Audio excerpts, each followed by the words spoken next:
अस्सलाम वालेकुम three class, कैसे हैं आप सब। उम्मीद है सब बच्चे खैरियत से होंगे।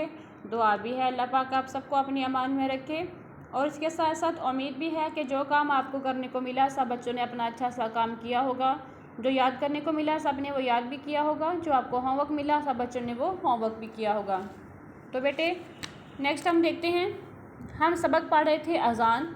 जैसे आपको पता है कि अज़ान क्या है। दिन में 5 वक्त हम मस्जिद में अज़ान की आवाज़ सुनते हैं। तो क्या होता है, अज़ान का मतलब होता है कि मौज़न जो अज़ान देने वाला होता है वो जब मस्जिद में अज़ान देता है तो उसका मतलब ये होता है कि वो बाकी तमाम मुसलमानों को अल्लाह के घर में दावत दे रहा होता है कि वो नमाज़ पढ़ने के लिए आएँ। अब वो जो कोई भी काम कर रहे हैं, चाहे जितना भी ज़रूरी काम है, वो अपने सब कामों को छोड़कर अल्लाह की तरफ आएँ, नमाज़ पढ़ें, अल्लाह की नेमतों का शुक्र अदा करें और अल्लाह से अपने लिए जो भी उसको कोई मदद दरकार है अल्लाह से मदद मांगे।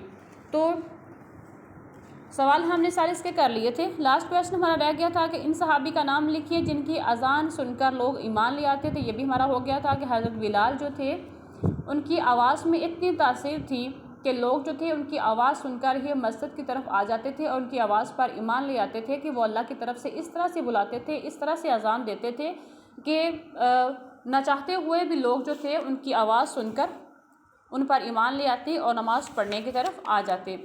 तो हमने यहाँ पे एक चार्ट देख रहे थे कि नमाज के फ़ायदे लेकर फ्लो चार्ट मुकम्मल कीजिए कि जब हम नमाज़ पढ़ते हैं तो नमाज़ पढ़ने से हमें कौन कौन से फ़ायदे हासिल होते हैं।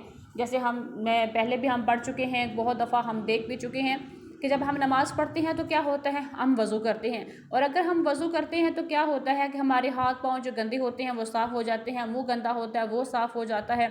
अगर हमारे कपड़े गंदे होते हैं तो हम ये देखते हैं कि हमारे कपड़े गंदे हैं तो हम इससे नमाज़ नहीं पढ़ सकते।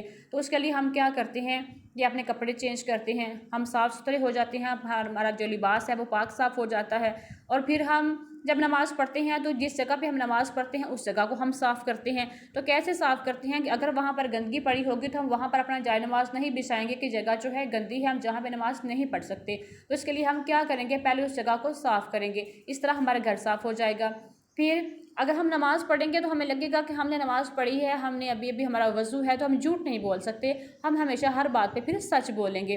तो गुनाहों से हम इस तरह बचे रहेंगे। ये हमारी ये फ़ायदे जो हैं कल हम कर चुके थे कि नमाज के फ़ायदे जो हैं ये भी हो सकते हैं।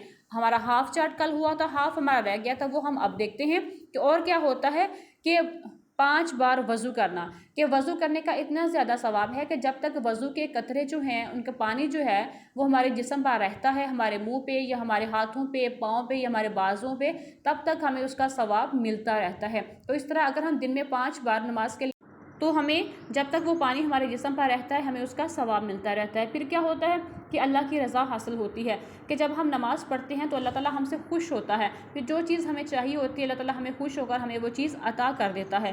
फिर अल्लाह का शुक्र अदा करना। फिर नमाज़ में हम क्या करते हैं, जब हम खड़े होते हैं क़याम में तो हम क्या करते हैं, अल्हम्दुलिल्लाहि रब्बिल आलमीन, मतलब हम अल्लाह की नेमतों का शुक्र अदा करते हैं कि अल्लाह ने हमें जितनी नेमतें से नवाजा है हम उसका फिर शुक्र अदा करते हैं। फिर अल्लाह से मदद मांगना, कि हम जब नमाज़ पढ़ने के बाद जब हम दुआ के लिए हाथ उठाते हैं तो क्या होता है, एक तो हम अपने गुनाहों की माफ़ी मांगते हैं अल्लाह से। फिर क्या करते हैं कि जो चीज़ भी हमें चाहिए होती है, हमें लग रहा होता है कि हमें फ़लाँ चीज़ की ज़रूरत है, फ़लाँ चीज़ चाहिए, तो हम उसके लिए फिर अल्लाह से दुआ करते हैं कि अल्लाह ताला हमें फ़लाँ चीज़ की ज़रूरत है, हमें वो चीज़ आप दे दें। फिर हमें जो कुछ भी चाहिए होता है हमें वो दुआ के ज़रिए अल्लाह से मांगना चाहिए, क्योंकि देने वाला जो है वो सिर्फ़ अल्लाह है।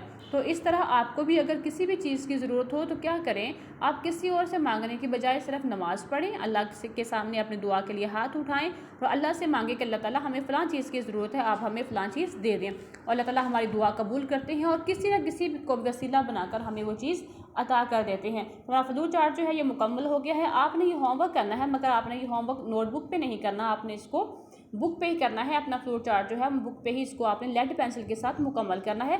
और आपने बुक पे काम करने के लिए अपना कोई पेन पॉइंटर बुक पे यूज़ नहीं करना, ओनली आप लेड पेंसिल यूज़ करेंगे। लेड पेंसिल के साथ आपने इसको मुकम्मल कर लेना है और अपना बहुत सारा ख्याल रखना। और साथ बच्चे नमाज़ भी पढ़नी है, और नमाज़ पढ़ने के साथ साथ आपने देखना भी है कि जब हम नमाज़ पढ़ते हैं तो इससे हमें क्या क्या फ़ायदे हासिल होते हैं।